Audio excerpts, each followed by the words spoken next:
Assalamualaikum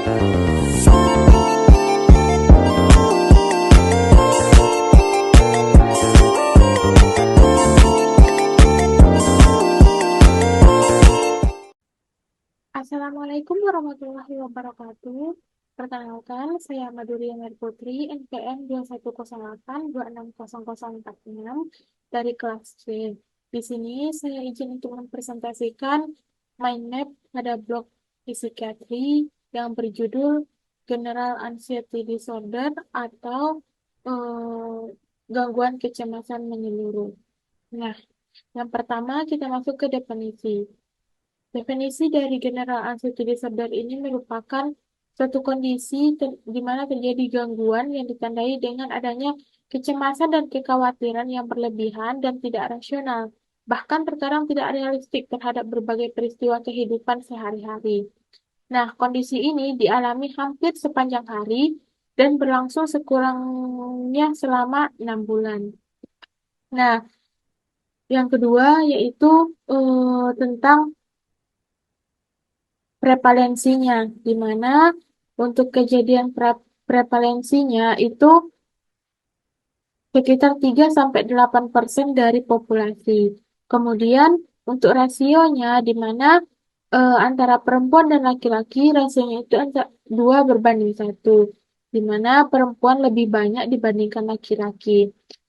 Itu bisa disebabkan karena adanya perubahan hormon atau seperti hormon estrogen maupun progesteron. Kemudian yang ketiga adanya riwayat keluarga.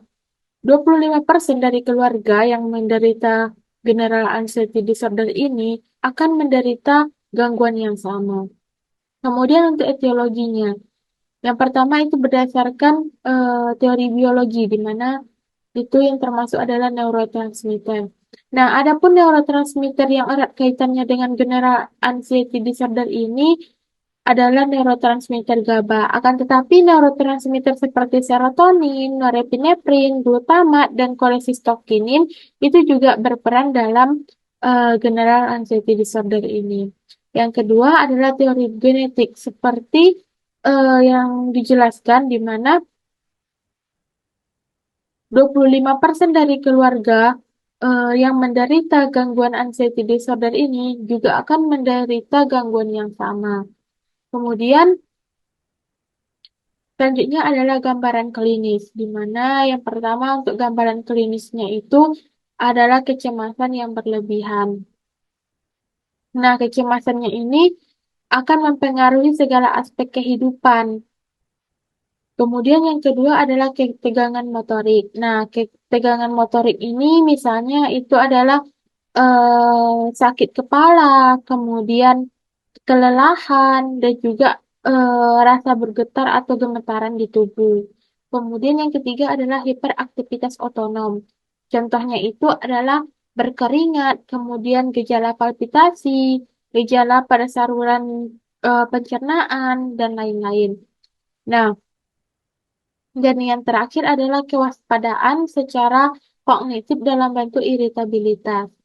Nah, adapun beberapa kriteria untuk menegakkan diagnosis general anxiety disorder ini dibagi menjadi dua. Ada berdasarkan kriteria PPDGJ-3 dan ada berdasarkan kriteria DSM-5.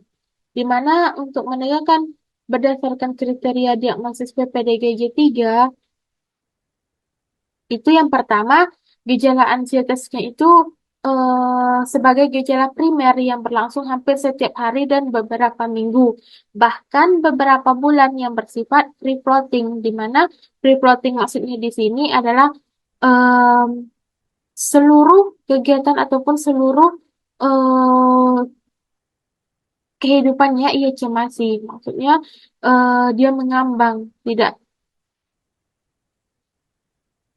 Kemudian untuk gejalanya itu di mana ada kecemasan, di mana kecemasannya itu seperti mengkhawatirkan nasib buruk pada kehidupannya, kemudian sulit berkonsentrasi, kemudian juga kayak merasa seperti di ujung tanduk. Nah, kemudian adanya ketegangan motorik. Nah, contohnya itu adalah gelisah, sakit kepala, kemudian suka gemeteran. Nah, yang ketiga adalah overaktivitas otonomik, seperti nyeri kepala ringan, berkeringat, jantungnya berdebar-debar, sesak napas, kemudian adanya keluhan di sistem pencernaan, kemudian sakit pusing, dan juga mulutnya kering.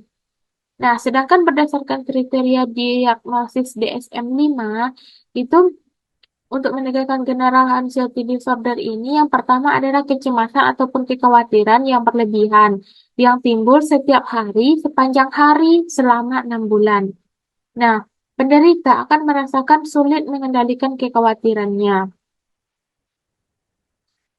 Gangguan yang terjadi ini bukan karena efek fisiologis dari suatu zat ataupun kondisi fisik umum lainnya.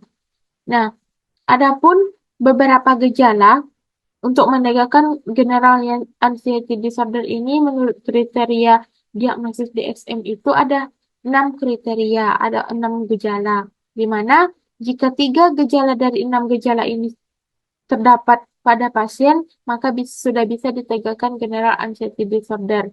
Asalkan jika onsetnya itu sudah memenuhi 6 bulan dan itu berlangsung setiap hari dan sepanjang hari dengan 3 gejala dari 6 gejala tersebut. Nah, adapun gejalanya itu yang pertama adalah kegelisahan atau perasaan tegang. Yang kedua, merasa mudah lelah. Yang ketiga, sulit berkonsentrasi atau pikiran menjadi kosong. Yang keempat, iritabilitas. Yang kelima, ketegangan otot. Dan yang keenam, gangguan tidur.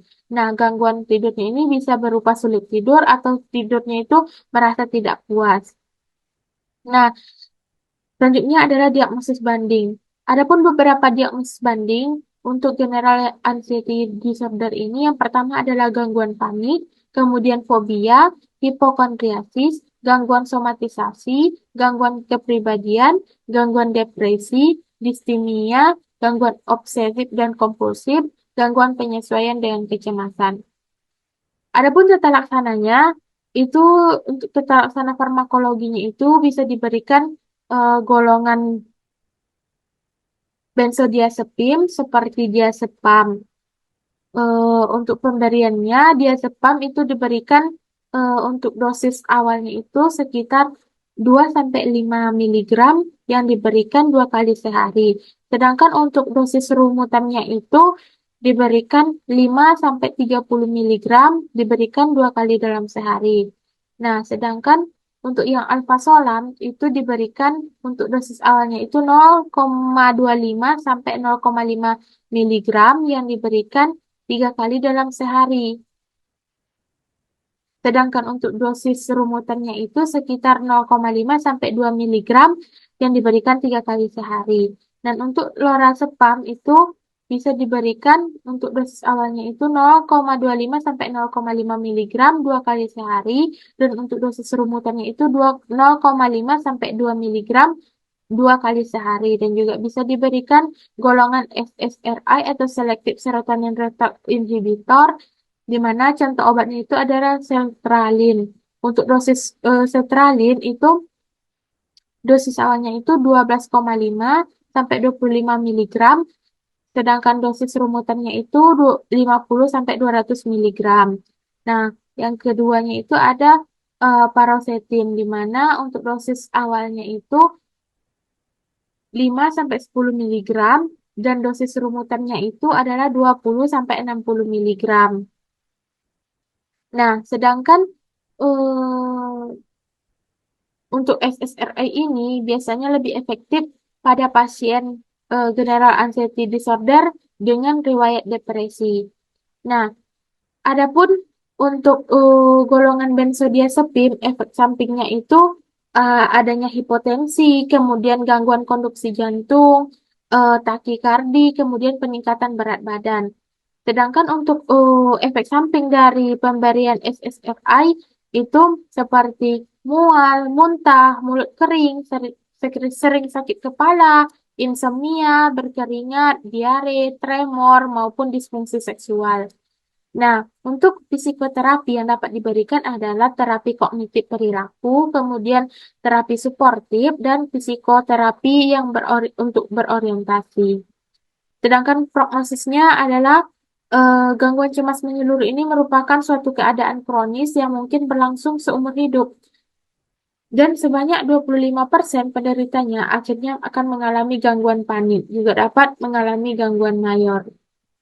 Nah, sekian presentasi dari saya. Untuk referensi yang saya gunakan dalam penyusunan mind map, yang pertama menggunakan SADOK, kemudian menggunakan DSM-5, dan juga panduan PPDGJ 3.